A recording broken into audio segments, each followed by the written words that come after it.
A continuación, para dar inicio a esta exposición, quisiera presentar al expositor que impartirá la sesión de hoy. Su nombre es Gonzalo Miranda, es psicólogo clínico y magíster en psicología clínica de la Pontificia Universidad Católica de Chile. Tiene un postítulo en psicología clínica de la misma casa universitaria. Posee formación como psicoanalista de la Escuela de la Orientación Lacaniana de Buenos Aires. También tiene un doctorado en salud pública de la Universidad de Chile.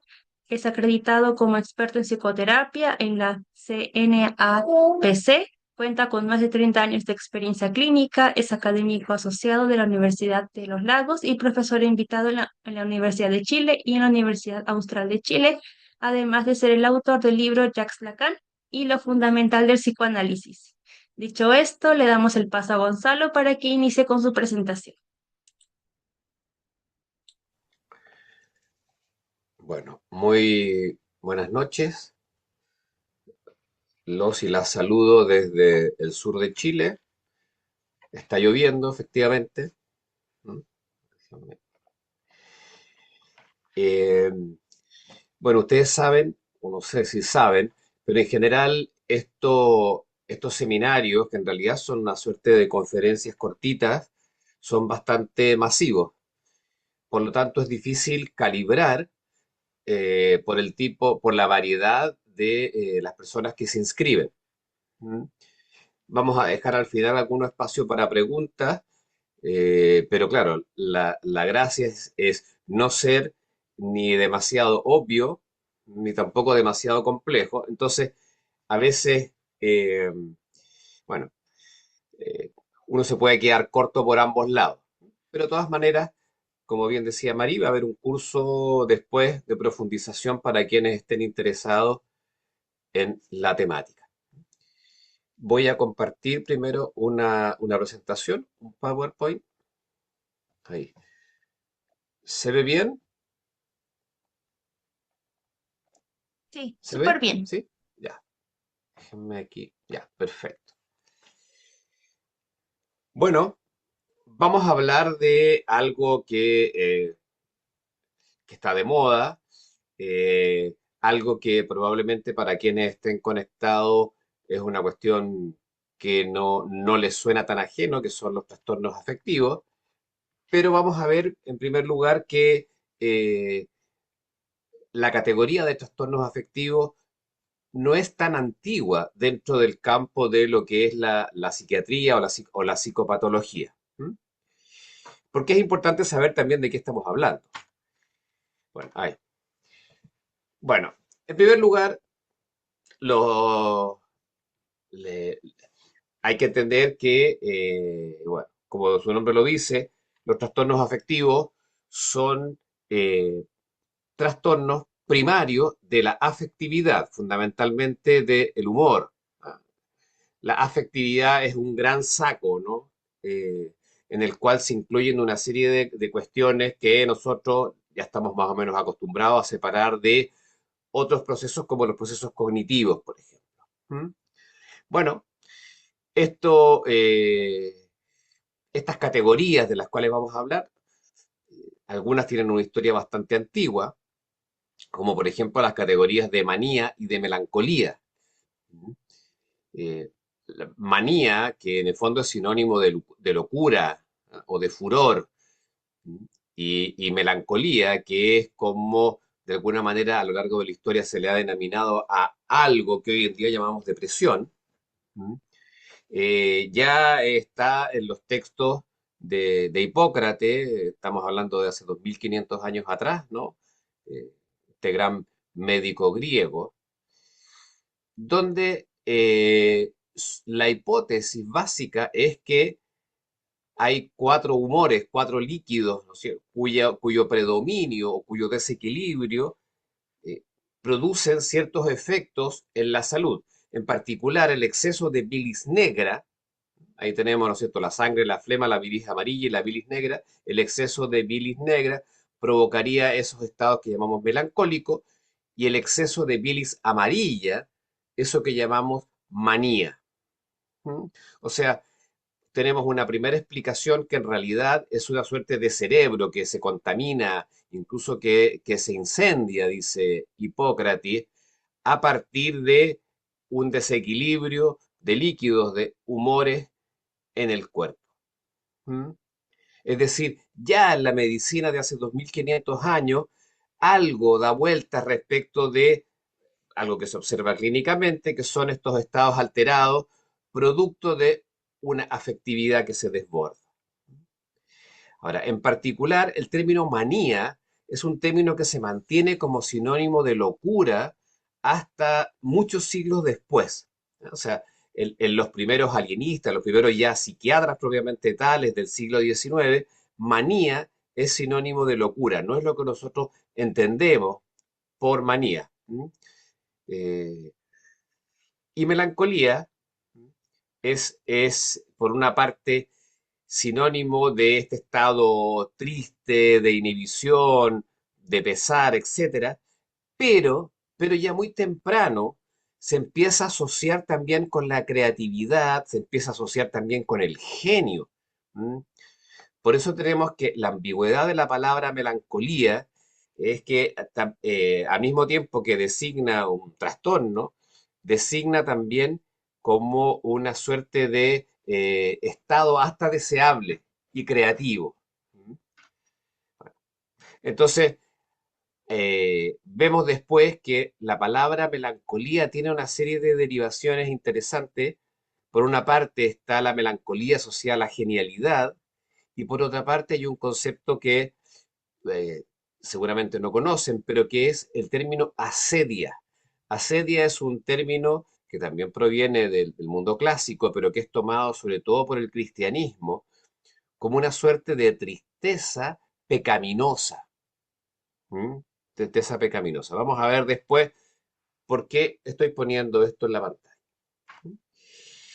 Y por otro lado, tenemos la angustia, que si bien recién a partir del DSM-3, o sea, estamos hablando de 1980, es bastante reciente para la historia que les estoy contando, separa los estados o los trastornos afectivos de los trastornos ansiosos, eso es tardío. Bueno, sí hay algo que se nombra como angustia, o como angere, ya mucho antes de Cristo, que es una experiencia como, si se quiere, espiritual o existencial, y que de hecho se mantiene también en los textos teológicos, que es la experiencia de finitud o de pecado. Por eso la palabra angustia en realidad llega al campo psicopatológico bastante más tarde, porque siempre se mantuvo del lado de lo existencial. ¿M? La angustia, más que un síntoma, y mucho menos una patología en sí misma, era considerada como una experiencia que tenía que ver con la existencia. ¿No?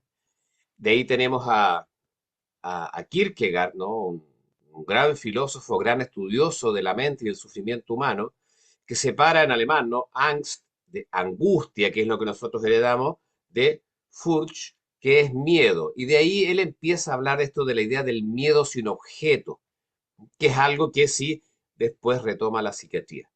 Bueno, pero vamos a partir hablando justamente de la angustia, porque para el psicoanálisis la angustia tiene un lugar privilegiado. ¿Mm? La angustia es un afecto. O sea, nadie duda que la angustia sea un afecto. Que se clasifique en manuales como el DSM a partir de hace algunas décadas como una categoría distinta, no le quita que la angustia sea un afecto. Y es un afecto privilegiado para la clínica psicoanalítica. Vamos a ver por qué. Bueno, el primero en delimitar un cuadro clínico. Así, piensen ustedes que en el siglo XIX se está construyendo la nomenclatura psiquiátrica que nosotros conocemos.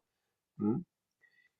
Eh, el primero en establecer un trastorno propiamente tal es Freud.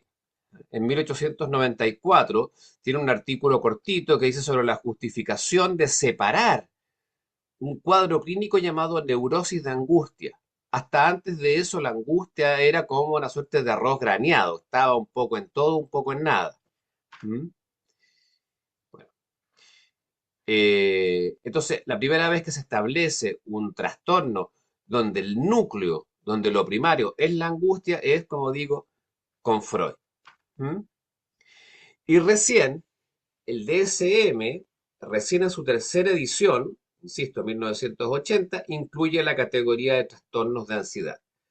Antes no existía como categoría. ¿Eh? Eh, bueno, vamos a hablar un poquito de la angustia, porque sabemos que la angustia es una experiencia que acompaña la clínica psicológica, psicoterapéutica, psiquiátrica, eh, permanentemente. Y sin embargo, es bastante tardío cuando llega ya a ser considerada un trastorno propiamente tal. O se empiezan a identificar trastornos cuyo núcleo es la angustia. Ahora bien, para hablar de psicoanálisis, la angustia presenta un problema para la teoría psicoanalítica. ¿Mm? Desde muy temprano, Freud dejó en claro algo que no es menor cuando uno piensa en la clínica, y es que la angustia no es un síntoma. Claro, desde un punto de vista psiquiátrico, sí, la angustia es un síntoma, pero desde un punto de vista psicoanalítica, la angustia no es un síntoma. Para quienes se acuerden o conozcan la teoría freudiana, ¿no? Eh, Freud empieza a trabajar con pacientes histéricas fundamentalmente, con pacientes neuróticos en general, pero fundamentalmente con la histeria, en una época donde los neurólogos veían esta bolsa difusa de lo que llamamos neurosis, donde cae casi todo, ¿m? Y una de las neurosis por excelencia es la histeria, ¿ah? Junto con la neurosis obsesiva, bueno, Freud agrega la neurosis de angustia, etcétera, pero deja muy en claro que la neurosis de angustia no es equivalente a las otras neurosis, ¿ah? Incluso Freud le pone el término psiconeurosis. La gran apuesta de Freud es que los síntomas de las neurosis hablan, dicen algo, son manifestaciones de algo que él le pone el nombre de deseo inconsciente. ¿Mm? Es decir, hay un deseo inconsciente que al no poder salir a la conciencia lo hace de manera disfrazada. Se disfraza en el síntoma, ya sea el síntoma obsesivo, ya sea el síntoma fóbico, ya sea la conversión histérica. ¿Mm? De alguna manera hay una suerte de texto escrito, una suerte de mensaje inconsciente en los síntomas. Pero la angustia no. ¿No? Y por eso Freud se demoró mucho tiempo en darle un estatuto a la angustia y vamos a ver cómo eso tiene implicancias importantes para la clínica. Primero, Freud separó lo que eran las neurosis actuales de lo que eran las psiconeurosis, las que yo acabo de nombrar, y para Freud básicamente la angustia era libido, o sea, energía sexual acumulada que no encontraba satisfacción. Entonces había como una tensión casi biológica, ¿no? Que se convertía en angustia al no poder encontrar una descarga. Esa fue la primera teoría de la angustia en Freud. Después, cuando Freud introduce la idea de represión, la represión, que también es un concepto que a veces se malentiende, para Freud la represión es básicamente que toda representación mental, todo pensamiento, toda idea, toda palabra, va asociada a un monto de afecto o una carga energética, como hablaba Freud. Bueno, la represión lo que hace es dividir esas dos cosas. Entonces, queda por ahí, digamos, el contenido, la idea, la representación, que se reprime, se hace inconsciente, pero el afecto queda volando. Los afectos no se reprimen. Bueno, entonces, como el afecto queda flotando, una posibilidad es que ese afecto, esa carga energética, se convierta en angustia. ¿No? Bueno, esa es su segunda hipótesis sobre la angustia. ¿Ya? Y después ya entra de lleno al campo de la angustia.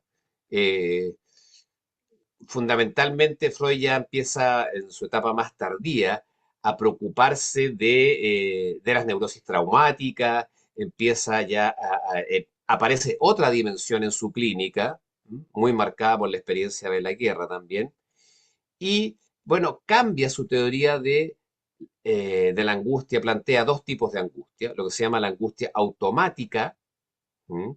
Y lo que se llama la angustia señal. O sea, la angustia básicamente en el fondo es una suerte de alarma, es decir, la angustia nos anuncia un peligro que no sabemos cuál es.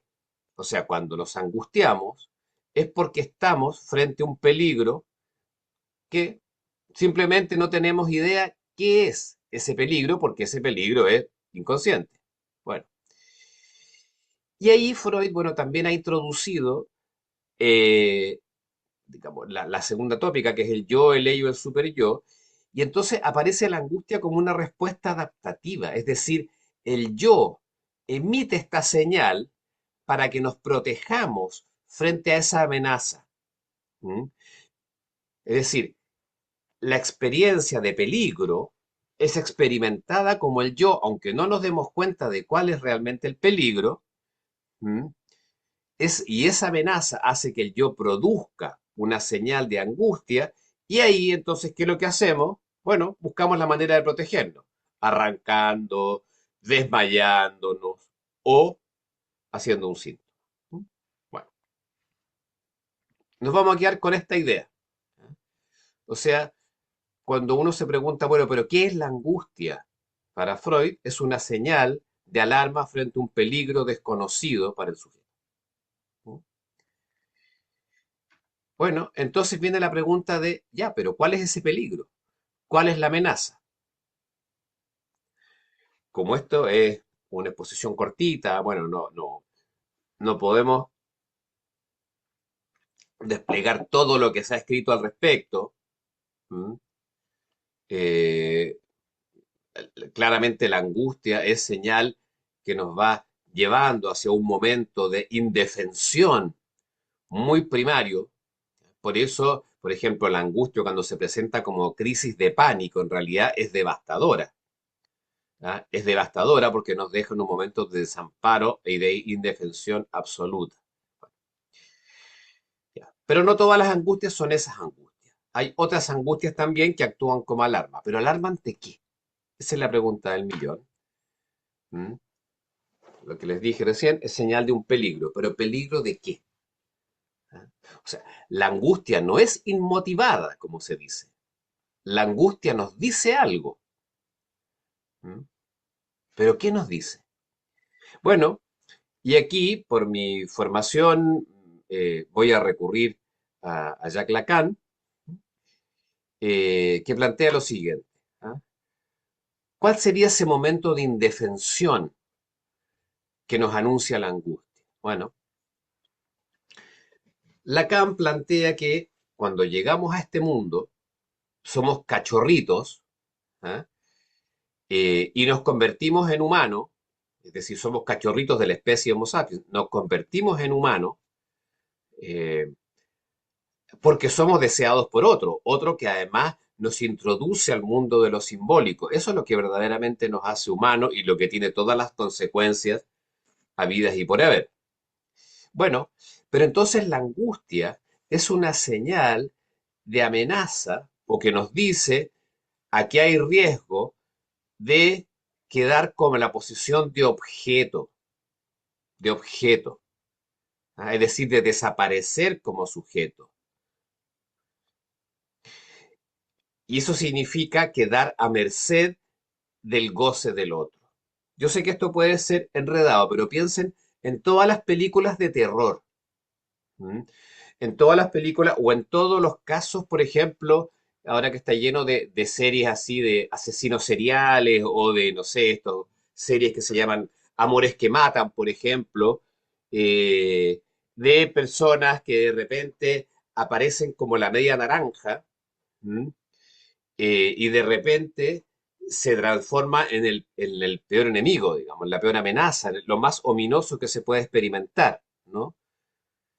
Y todo lo tortuoso que puede ser eso, ¿ah? De quedar atrapado en la posición de objeto del otro, es decir, quedar indefensos como fuimos todos cuando nacimos a este mundo.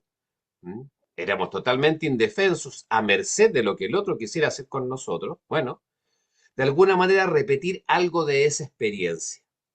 ¿Mm? Entonces, la angustia puede aparecer focalizada frente a situaciones concretas, ¿m? Como fobia a los hospitales, como, qué sé yo, como temor ante alguna cuestión especial. Nos puede aparecer como quedar paralizados, petrificados, no sé, cuando hay que exponer en grupos y ante la mirada del curso. ¿M? eh, o nos puede aparecer de una manera de repente bastante inesperada. Bueno, pero lo que hay en común es que siempre nos están anunciando como una especie de peligro, peligro de volverse objeto para ese otro. ¿Ya? Lo de otro, bueno, seguramente hay gente que lo maneja bien, hay gente que no tanto, pero, pero en el fondo, eh, bueno, y esa es un poco la gracia que tienen, o la gracia y la desgracia que tienen los sociópatas, ¿no? Que ellos ocupan el lugar de ese otro, ¿no? Que puede hacer lo que quiere, el perverso, como se le dice en el lenguaje psicoanalítico, de alguna manera, que tiene ese atractivo, ¿no? De alguien que sabe lo que quiere, pero al mismo tiempo deja al sujeto anulado completamente. Bueno, eso es lo que ocurre como amenaza. O sea, la angustia es un afecto que no engaña, dice Lacan, es un afecto verdadero. La angustia nos da cierta certeza. ¿Cuál es la certeza? La certeza de que estamos frente a un goce desconocido, ¿m? Frente a un momento muy constituyente del ser humano. Y por lo mismo, no es lo mismo angustiarse, por ejemplo, frente a la mirada del otro, ¿ah? Que angustiarse y quedar, no sé, muy desarmado frente a un reto de, por ejemplo, una jefatura ya siendo adulto. eh, Tienen en común esto, pero claramente la forma en que cada sujeto se constituyó es diferente. Entonces los dejo un poco, a lo mejor hay personas que ya esto lo conocen, otras que les suena como rarísimo lo que estoy diciendo, pero se los dejo ahí como para que debote respecto de, bueno, ¿qué entiende el psicoanálisis por angustia? Y vamos a ver después qué efectos tiene en la clínica. Ya. Hablemos de lo que se conoce en los manuales como trastornos afectivos. Ya les dije que la angustia también es un afecto. Bueno, la categoría de trastornos afectivos recién aparece en el DSM-2. El DSM-2 fue escrito a fines de los años 60, fue publicado a fines de los años 60. ¿Ah? Y aparece de la siguiente manera. ¿Mm? Aparece como la psicosis maníaco-depresiva con subtipos: maníaco, depresivo y circular. Y la melancolía involutiva, que básicamente se refiere a la depresión severa asociada a la vejez, digamos. Bueno, ¿por qué es interesante esto? Porque si ustedes ven, lo que nosotros en los manuales posteriores conocemos como depresión mayor no aparece. Y esto es herencia de Kraepelin. Nuestra clasificación psiquiátrica está muy influida por Emil Kraepelin, ¿cierto? Donde su compendio de psiquiatría tuvo muchas ediciones y marcó muchísimo la nosología psiquiátrica contemporánea. Y en realidad, para él, eh, tanto la depresión como la manía eran dos caras de la misma moneda. O sea, en el fondo la enfermedad era una sola, que él le llamaba locura maníaco-depresiva. ¿Mm? No era distinta en el fondo una cosa de otra. La enfermedad de base es la misma. Y bueno, aquí se llama como una enfermedad afectiva. Por eso muchas veces se escucha decir, digamos, por ejemplo, en la psiquiatría, que lo que hay es una enfermedad afectiva de base. Por ejemplo, alguien tiene una adicción o qué sé yo, o tiene, no sé, un comportamiento errático y le dicen, no, lo que hay de base es una enfermedad afectiva, sin nada más.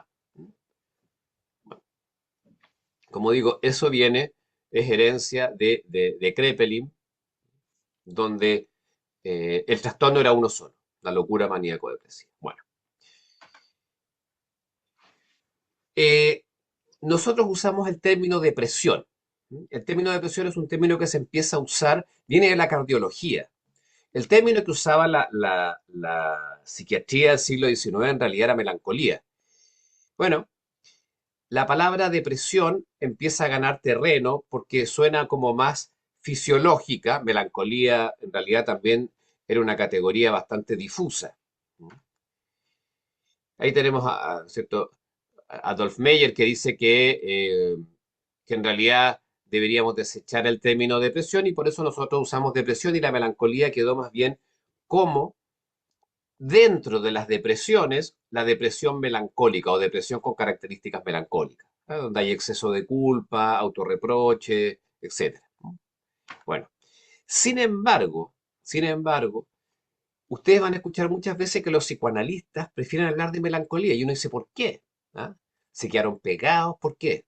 Bueno, porque si bien la depresión intentó ser más precisa, con el tiempo la depresión eh, se ha ido ha sido una categoría descriptiva muchísimo más vaga que alude a realidades que son muy distintas. O sea, podemos poner bajo el saco de la depresión a muchas cosas. Y por eso muchos psicoanalistas prefieren mantener la especificidad de la noción de melancolía. Bueno, ¿cómo se explica Freud la melancolía? Dice, la sombra del objeto cae sobre el yo. Una linda frase bien poética, pero ¿qué quiere decir? Bueno, Freud tuvo una genialidad. ¿Ah? Él, metapsicológicamente, es decir, los procesos dinámicos que estarían a la base de la depresión, dice que son los mismos que los del duelo. El duelo es una cuestión que conocemos bien, ¿no es cierto? Representa todo ese proceso por el cual uno pierde y logra desprenderse sanamente de un objeto amado, que puede ser una persona o puede ser otra cosa. Bueno, ¿cómo explica Freud el duelo? Bueno, básicamente en el duelo, es decir, cuando se ama, ¿m?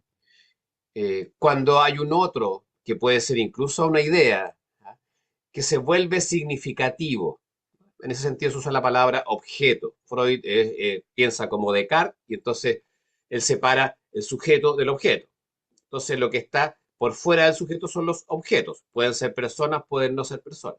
Bueno, pero entonces, ya, cuando yo hago que un objeto sea significativo para mí, es porque yo le transfiero libido. Así lo pone, como una suerte de yo, palabras freudianas, yo catectizo el objeto. Bueno, cuando pierdo ese objeto, ¿m?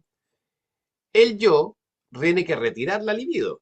Por eso nosotros cuando tenemos una pérdida amorosa, por ejemplo, nos ensimismamos, no queremos saber nada, nos desinteresamos del mundo, porque la libido retorna sobre el yo. ¿Mm? Todo aquello que hayamos puesto en el mundo externo, bueno, vuelve sobre el yo. ¿Ya? Eso es un proceso doloroso, transitorio y sano. ¿Mm? Bueno, Freud agrega después una cosa que es nueva, que es la idea de la identificación. Es decir, para poder desprendernos de un objeto, guardamos algo de ese objeto dentro nuestro.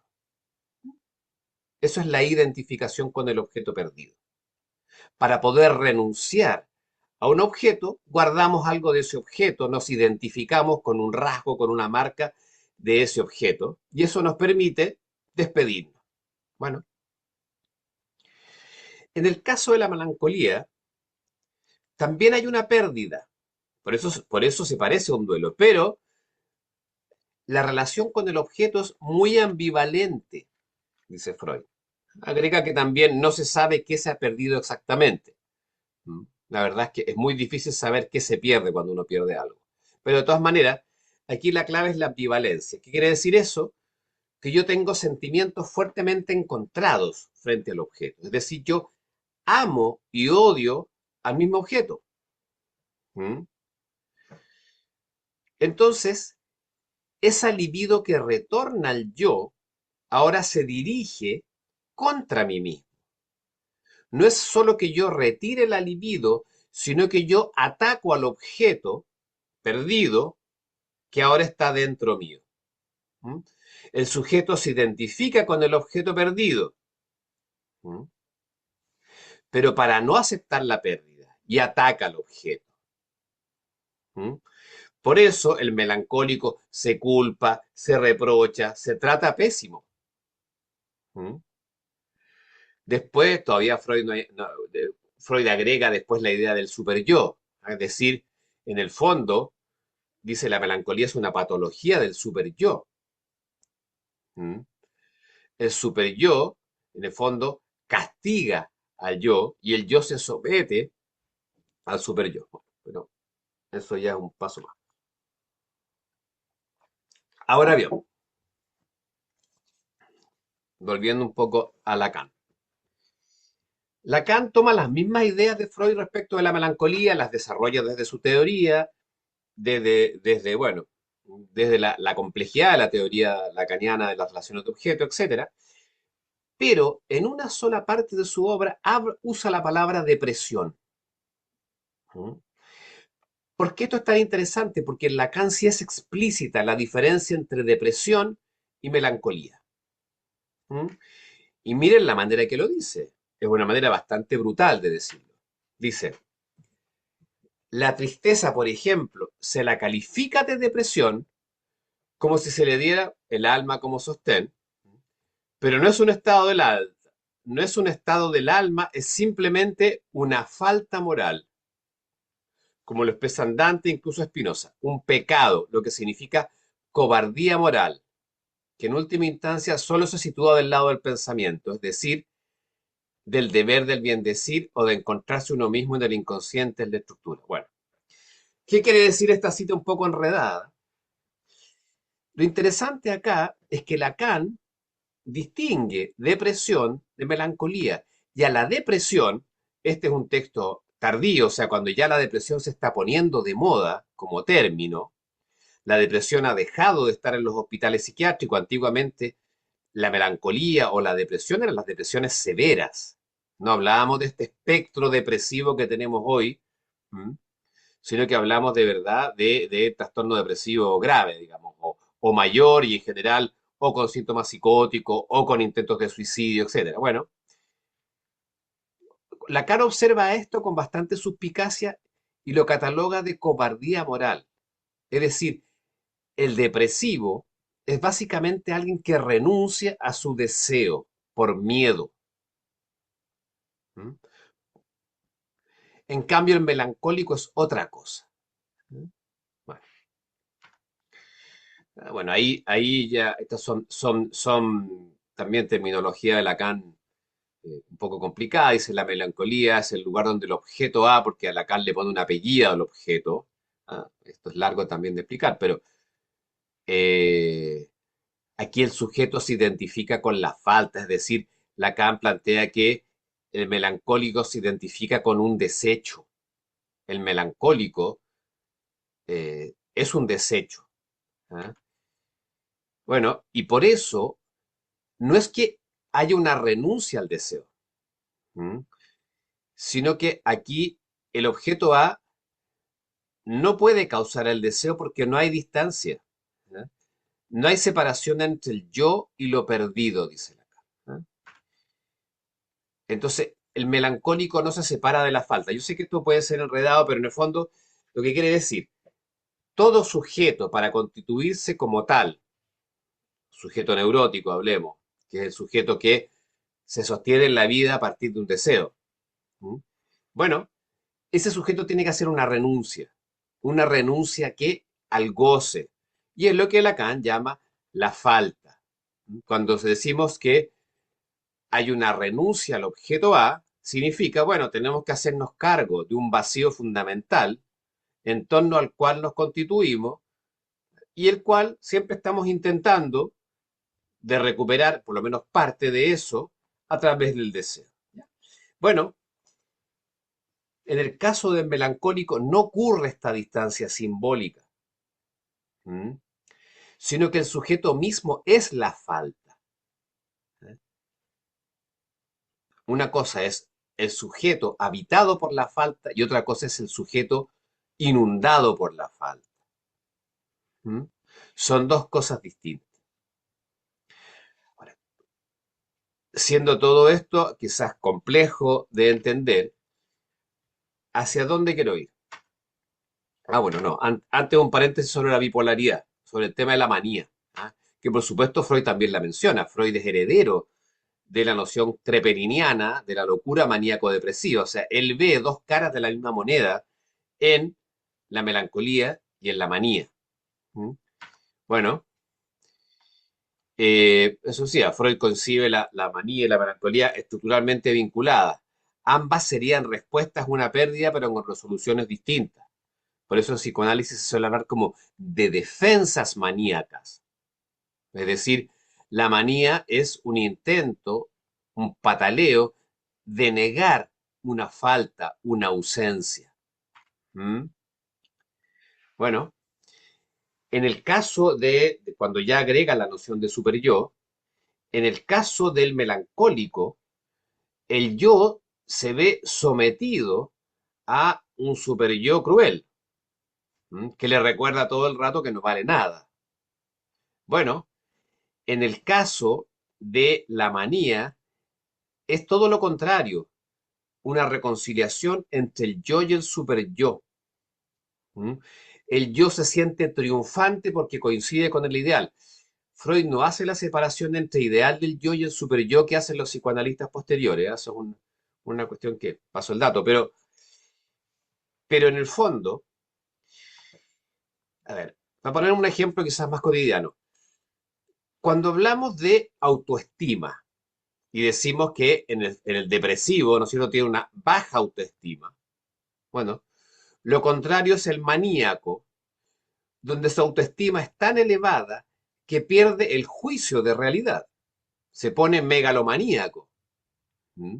Y puede llegar a ser delirante. Bueno, ¿por qué ocurre eso? Porque la autoestima es la distancia entre el yo y el ideal. Mientras más lejos nos sentimos del ideal, más baja es nuestra valoración. ¿Mm?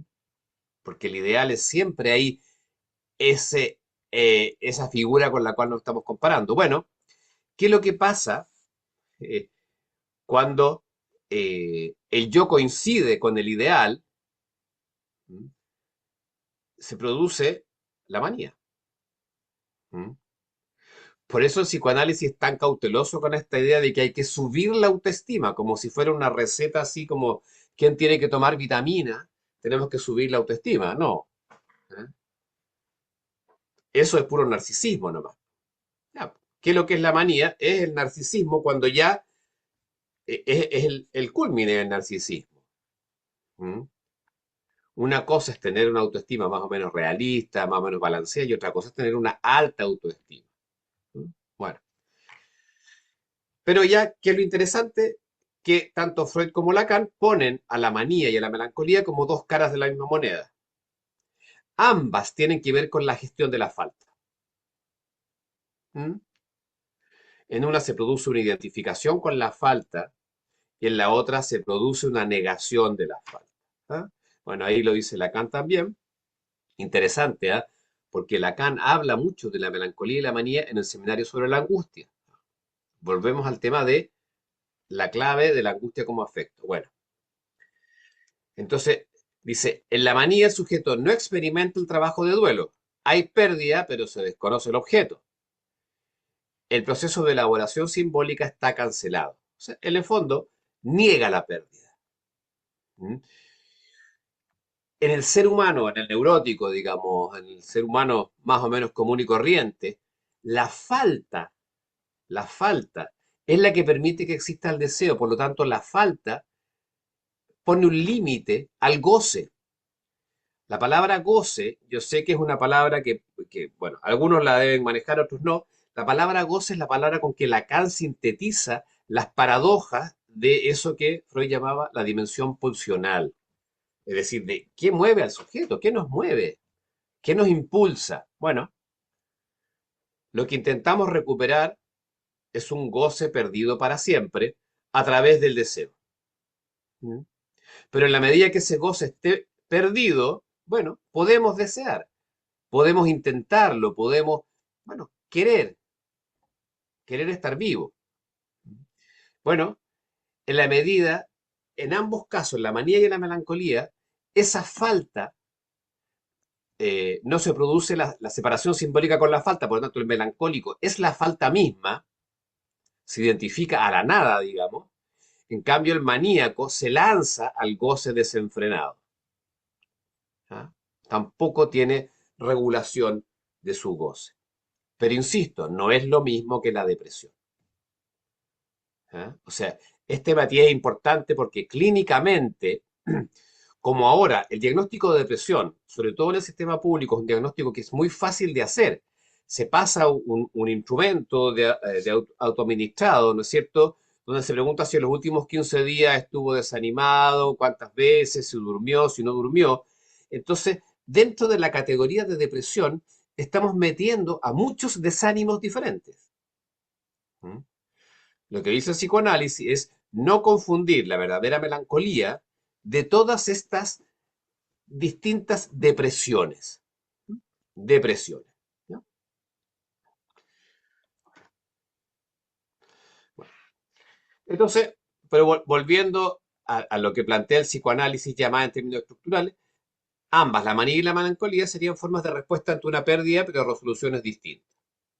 Ya sea identificarse con la pérdida, hundirse en la tristeza, en la autodestrucción, o negar la pérdida, ¿ah? y desconocerla activamente. Bueno.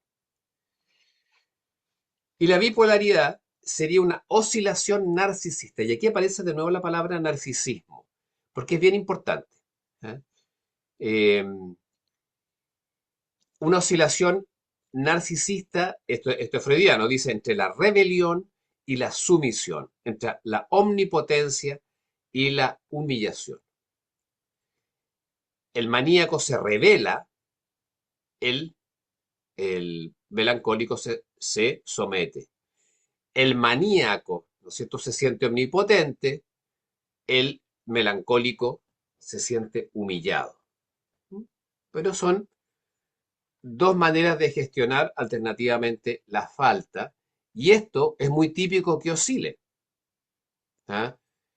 Muchas veces esas personas que son diagnosticadas, por ejemplo, como trastorno límite de la personalidad porque son inestables, porque tienen una autoimagen inestable. ¿Mm? Vemos que oscilan claramente entre sentirse arriba de la pelota, en una nube, intocable, excelente, maravilloso, y después se sienten lo peor, se hunden, apenas se pueden levantar de la cama, se autocastigan, se reprochan. Bueno, es una oscilación de qué narcisista. Eso es otro tema en sí mismo. Ahora, ¿qué les quiero decir con esto? Ya entrando como para terminar. um, que en el mundo psicoanalítico, mucho más que el diagnóstico descriptivo, ¿m? Nos interesa el diagnóstico estructural. ¿Qué quiere decir eso? Existen dos dimensiones.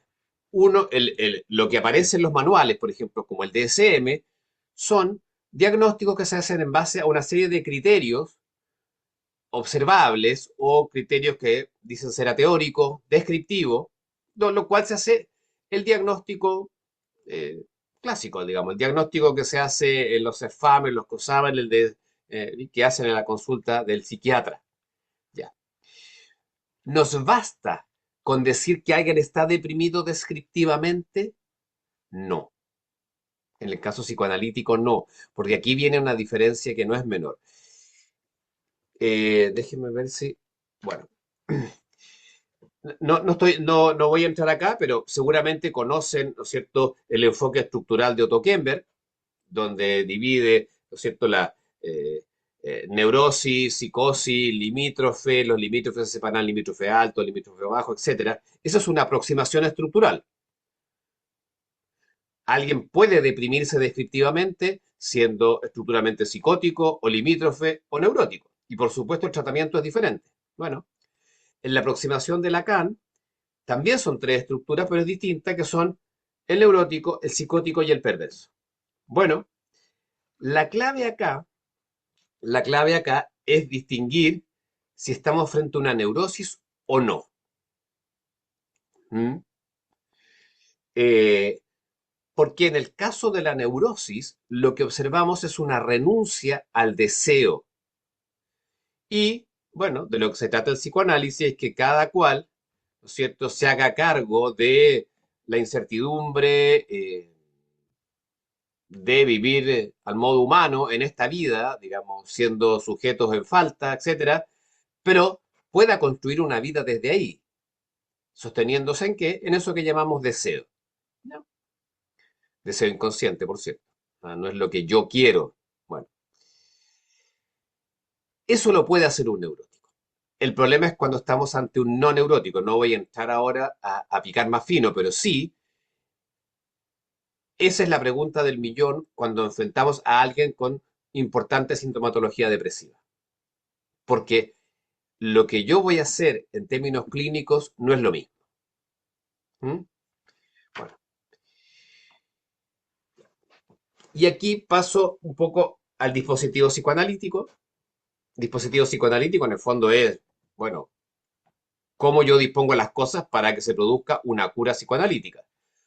Todo enfoque psicoterapéutico propone, ¿no es cierto?, una serie de dispositivos y técnicas buscando un cierto cambio. Si yo soy cognitivo, ¿no es cierto?, y me oriento en la lógica de Beck, bueno, el trastorno depresivo no es un trastorno de la afectividad propiamente tal, sino que es un trastorno cognitivo y por lo tanto yo a través de una serie de técnicas lo que busco es cambiar los sesgos cognitivos, ¿no es cierto?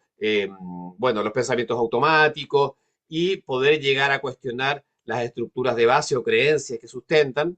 Bueno, si yo me oriento por ejemplo, la terapia de Beck, que es la terapia que más se usa un poco acríticamente en los centros de salud chilenos, bueno, eso es. Ya. Pero si yo me oriento psicoanalíticamente, también tengo que hacer ajustes al dispositivo. ¿Qué quiere decir esto? Bueno, en primer lugar, hablemos de la angustia, porque acuérdense que yo junté las dos cosas. La angustia no es un síntoma. ¿Mm? El síntoma protege de la angustia. ¿Mm? Bueno, también seríamos largos. Hay una serie de dispositivos simbólicos que son el síntoma y el fantasma, digamos, dicho en lacaniano, que nos permite seguir viviendo, tramitar el goce y ser sujetos deseantes. Un síntoma es algo que yo insiste, repite, no entiendo, me frustra, siento que una y otra vez, por ejemplo, un síntoma en términos psicoanalíticos puede ser una pareja. O sea, mi pareja puede ser mi síntoma. Y cuando yo me doy cuenta que repito la misma dinámica una y otra vez, yo me pregunto, ¿pero por qué? ¿Qué está pasando? ¿Ah? O ¿por qué cada vez que llego a cierto punto en mi carrera laboral, ¿no es cierto?, me pasa esto y es como que yo repitiera algo parecido, un guión, ¿m? Y termino más o menos en lo mismo. Bueno, eso es mi síntoma y así partió Freud, con los síntomas, obsesivo, histérico, fóbico. Ya, pero ¿qué pasa con la angustia? ¿Mm?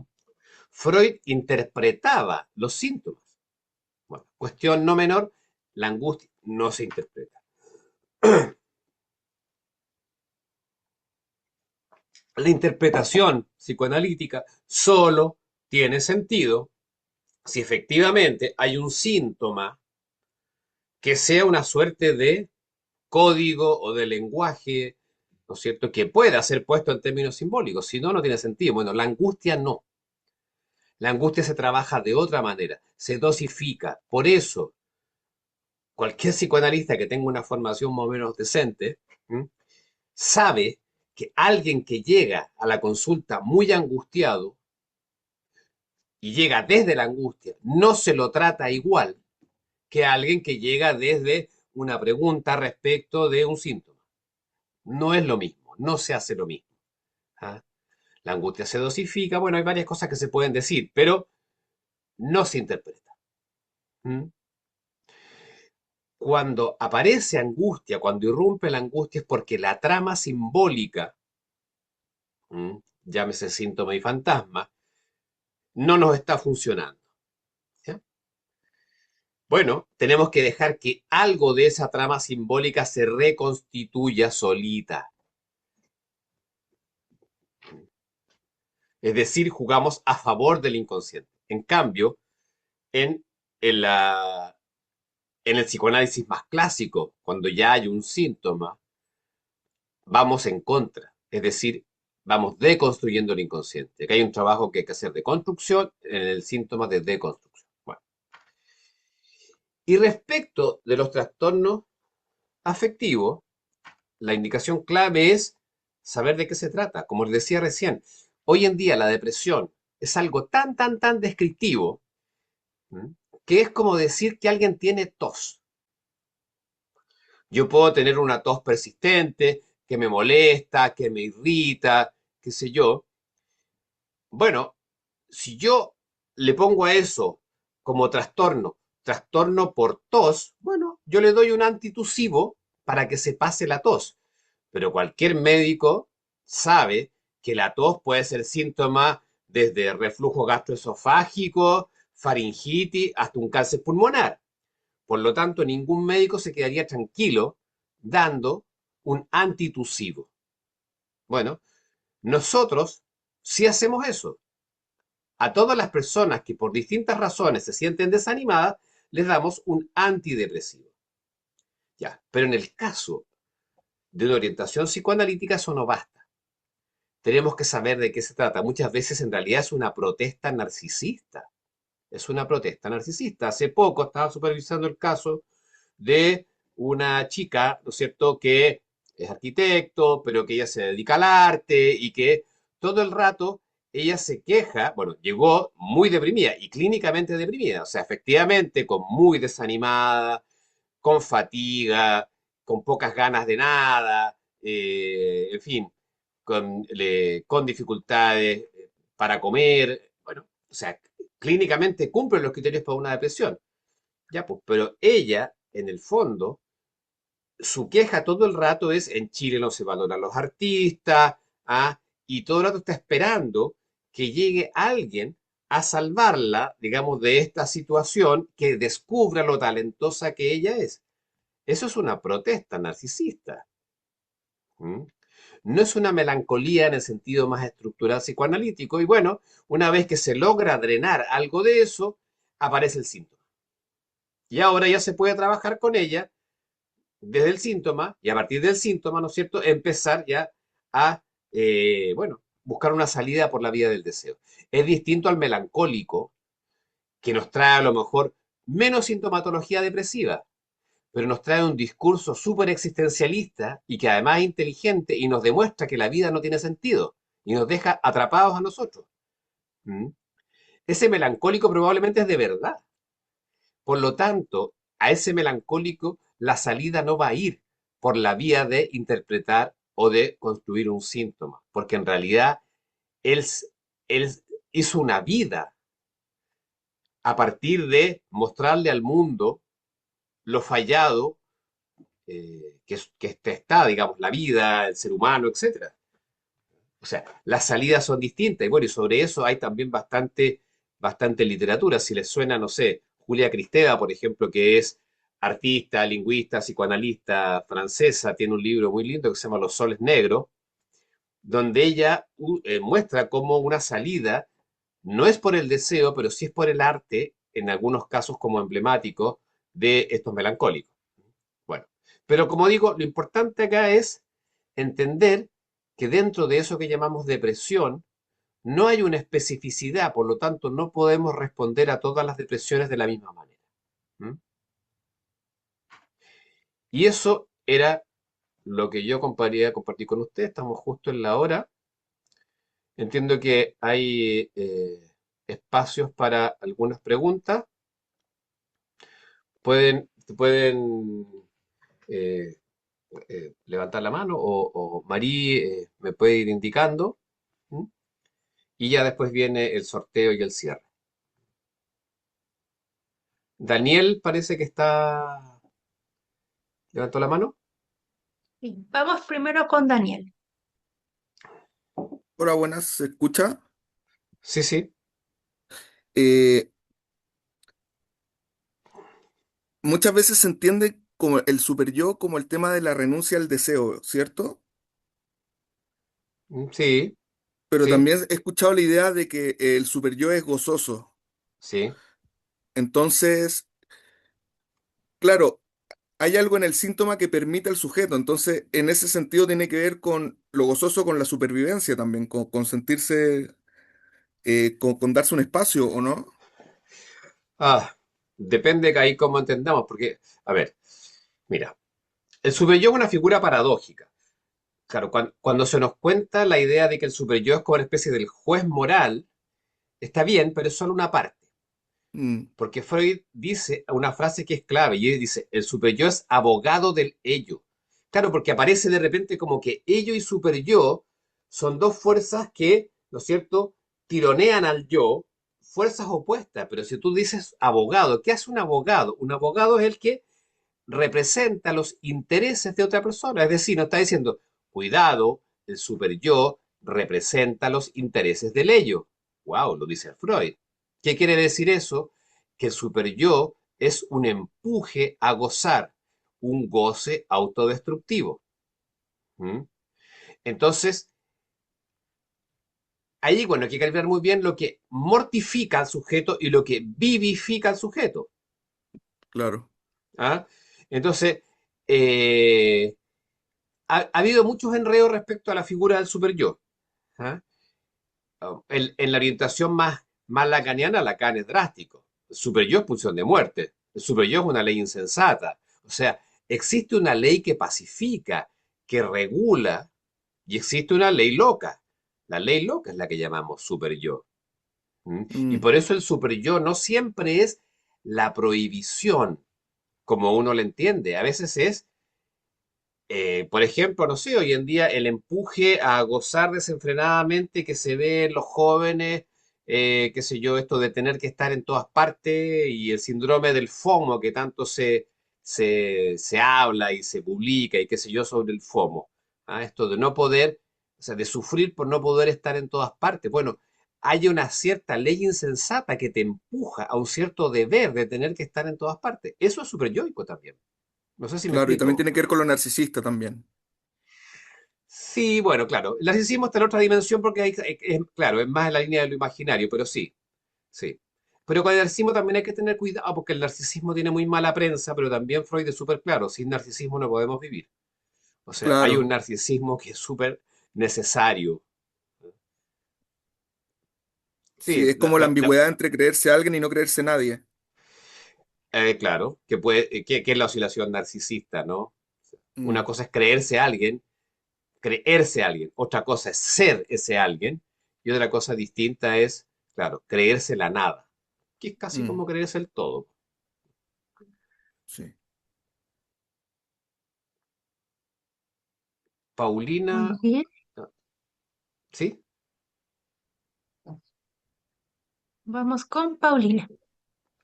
Hola, bueno, primero muchas gracias por tu presentación, la verdad fue muy, muy buena, aprendí bastante y bueno, mi pregunta más bien tiene que ver un poco quizás como con una orientación quizás clínica, no tanto como una respuesta muy larga quizás, pero cómo uno podría quizás ir cambiando poco a poco ciertas pautas melancólicas cuando esos duelos, por ejemplo, no sé, de repente se pueden establecer como En niños muy pequeños, por ejemplo, no sé, desde aportes como Winnicott, por ejemplo, respecto al síndrome de hospitalismo, todas estas cosas, cuando hay pérdidas con la madre o pérdidas de objeto valioso que no se puede tramitar, cómo se puede ir modificando esas pautas, ya que de alguna forma establecen un poco cómo se viven los duelos adultos también, ¿o no? Sí,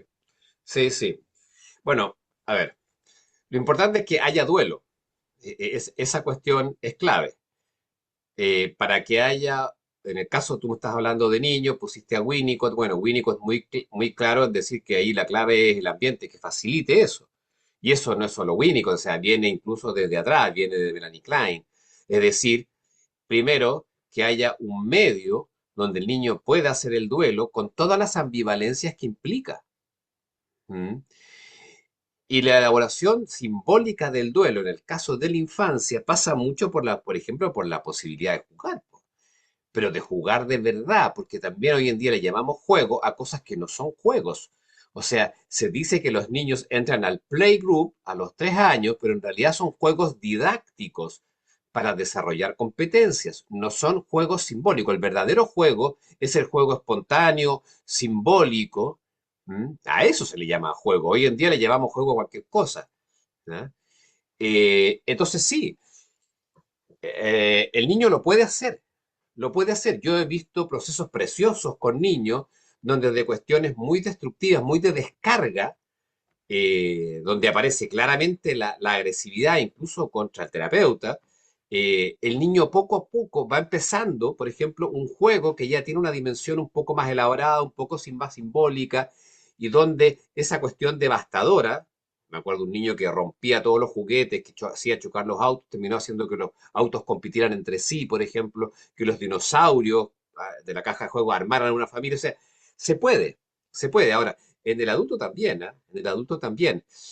El tema clave es, en el adulto, yo te diría, bueno, esto que se dice tanto, ¿no? Del duelo patológico, es la culpa. Es poder identificar ese punto de anclaje sobre el cual el duelo no cede, no cede, no cede, no cede, no cede, y suele ser algo que genera mucha culpa, ¿no? Así te lo digo en términos muy generales, porque de esto podríamos hablar un montón, pero eso te podría decir. O sea, primero, tiene que haber un ambiente que no le tenga miedo al sufrimiento del niño, ¿m? Que no le tenga miedo a la impulsividad, entre comillas, o desregulación en el fondo, a la rabia también del niño, ¿m? Que pueda ayudar a que el niño vaya integrando esas cosas, que deje que el niño libremente vaya soñando, jugando, hablando, sin angustiarse. Bueno, Muchas gracias, Paulina, por las preguntas. Ahora finalizamos esta ronda con Julio, así que cuando gustes. Hola, ¿se me escucha? ujú, Hola, un gusto. Muchas gracias por este tiempo, por este seminario también, ¿no? Eh, me pregunta, quizás es porque no escuché muy bien una parte, me distraje, no recuerdo, tiendo a hacer eso, y es cortita. Bueno, hablábamos de la melancolía, ¿cierto? Y las depresiones graves, quizás ahí la gran diferenciación está detrás desde un autor y otro. Cuando hablamos de estas mismas, se trata, ¿cierto?, de un sujeto que ha perdido su identidad, no sé, más bien de un sujeto que se devastó porque la sombra del objeto cayó sobre su yo, como lo mencionaba, que aplasta la distancia entre el yo y el ideal, básicamente dejándolo como identificado no a un ser, sino a un desecho del otro, ¿cierto? Esto que tú mencionabas sí, que sí. menciona Lacan como, eh, ay, se me olvidó cómo era, eh, la Sí, la identificación al mortificación, objeto de desecho, sí. eso, Eso. bueno, sí, sí. No, no entiendo cuál es tu pregunta exactamente, Julio. ¿Cuál es tu duda? Llevémoslo un poquito a la identidad. Ya, que ahí nos metemos Ya, en otro plano, porque la identidad es otro capítulo, pero ya. ¿Mm? Porque voy ahí a estamos hablando del reformularla yo. Bueno, con... ¿ah? Perdón, perdón, es que soy muy No, enredado para... Voy a cambiar la pregunta, ¿vale? Que eso me lo puedo responder, me imagino, de otra forma. Desde el punto del diagnóstico psiquiátrico, ¿cierto? Que le ofrece al ¿mm? sujeto una identidad de recambio, una identidad Ya, imaginaria, que le Sí, permite, no sé, pues se petrifica en un lugar enfermo y tapar la pregunta incómoda como la verdad de su propio deseo. ¿Hasta qué punto eh, el imaginario del sujeto, ¿cierto? ¿Mm? Se ve solapado por este imago, ¿no? O sea, no imago, pero por esta imagen. Bueno, eso, ¿hasta qué punto el diagnóstico psiquiátrico le ofrece al sujeto una identidad de recambio? Esa es la pregunta. Absolutamente, po. O sea, es más, tú ves ahora que a diferencia de años atrás, cuando uno se resiste a dar un diagnóstico, el sujeto se enoja o incluso llega con su propio diagnóstico. Se pasa un test que encontró en TikTok y dice, ya descubrí, soy una personalidad no sé cuánto, o descubrí otra cosa. Ahora, el tema de la identidad es un tema bien largo, pero claro, lo que pasa es que desde el punto de vista de la psicología del yo hay una cosa respecto de la identidad, y la identidad es un criterio diagnóstico súper clave, porque un yo sano, un yo fuerte, tiene que ver también con una identidad, etcétera. Que por eso para Kenbeck es un criterio de diagnóstico de la estructura. Desde el punto de vista lacaniano, Lacan tiene más bien sospecha respecto de la noción misma de identidad, porque sospecha del yo. ¿Ah? Pero también es cierto que en los tiempos que estamos, tenemos que empezar a mirar con un poquito más de respeto lo imaginario. Y claro, el riesgo es la palabra que tú usaste, la petrificación. ¿Mm? La petrificación que me da como una suerte de nombre sustituto frente a otro.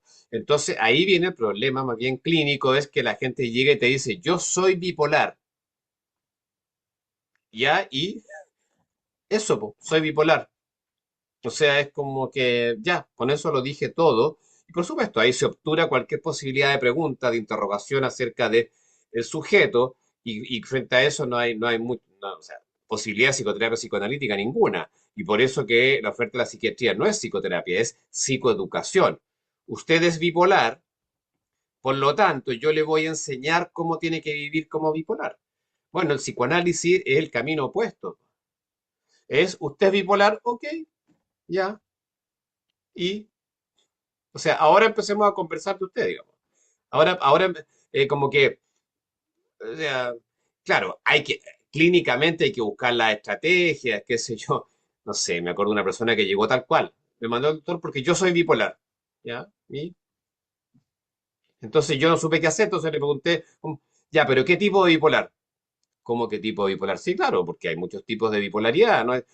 Y tratando de enredarle un poco la perdí para que se abriera una pequeña grieta donde todo su ser no fuera ese yo soy bipolar.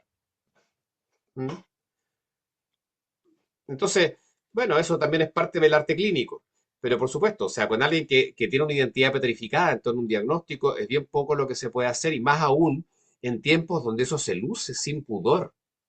A mí me impresiona en alumnos, no sé, alumnos de psicologías. Antes habría sido muy difícil que yo me atreviera a decirle, no sé, no, si tengo un diagnóstico psiquiátrico como profesor. Ahora no. Ahora levantan la mano y lo dicen delante de todo el curso. Profes, que yo tengo disforia de género. Profes, que... Entonces, también hay algo de exposición de eso, que uno se pregunta por la función que tiene, ¿no? Como una especie de nombre que me permite hacerme presentable ante otro. Qué raro tener que elegir eso para hacerme presentable ante otro. Bueno, pero cada caso es un mundo y uno se tiene que preguntar caso por caso. Eso es eso es lo que yo he estado tratando de decir todo el rato, no, no, y sobre todo en el caso cuando se dice depresión, porque la depresión ha llegado a ser una especie de saco roto donde caben demasiadas cosas. En Chile en particular tenemos esto que, como está dentro del sistema de garantías explícitas de salud, bueno, cumple con tres criterios, ya, ok, entra porque puede entrar, pues. Entra el programa de depresión, otro más. Entonces, claro, tenemos un problema ahí no solo respecto a la petrificación en torno al diagnóstico, sino que tenemos el problema de que el sistema se gestiona en base a ese diagnóstico. Por lo tanto, es como que, ¿no es cierto?, yo selecciono, acuérdense, o sea, si alguien de ustedes trabaja en el sistema público, si yo no pongo el diagnóstico del CIE-10, el sistema no me deja avanzar.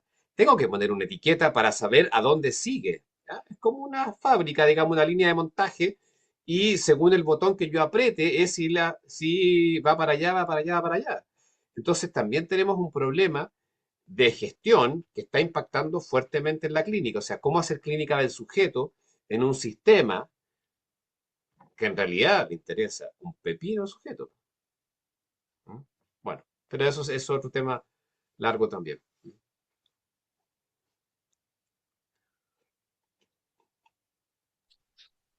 Bueno, muchas gracias a todos por su participación. Le invito, Gonzalo, a dar algunas palabras finales para dejar invitados a los participantes al curso, si quieren profundizar más. Sí, bueno, en primer lugar me despido. Espero que esto por lo menos les haya abierto el apetito. Un psicoanalista inglés que es Wilfred Bion, a quien yo respeto bastante, digamos, decía que la respuesta es la desgracia de la pregunta. Así que creo que eh, muchas veces con la desesperación de buscar herramientas, ¿m? Y también es una manera de poder presentarnos ante otros, se nos olvida que lo importante son más las preguntas. ¿No? Y la clínica es una cuestión siempre en movimiento, entonces siempre nos estamos haciendo preguntas. ¿Eh? Yo tengo hartos años de clínica y todavía me sorprendo con mis pacientes. No, no, no dejo de sorprenderme, no dejo de aprender.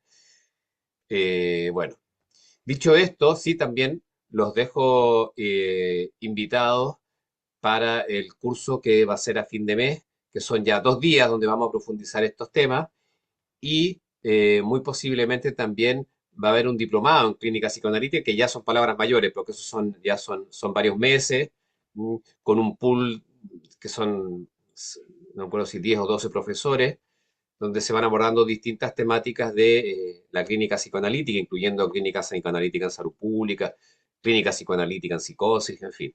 ¿Mm? Porque una cosa que yo, bueno, imagino que por eso también ustedes están acá, es que eh,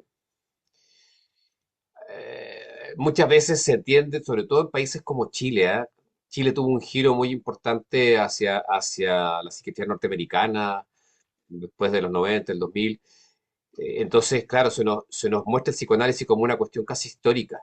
¿Ah? Y no, el psicoanálisis es una fuerza viva eh, que sigue generando estudiantes, practicantes, textos, seminarios, presentaciones de casos haciéndose cargo de los desafíos que nos presenta la clínica actual, que ciertamente no es la misma que la que se hacía cargo Freud con la alta burguesía vienesa del siglo XIX.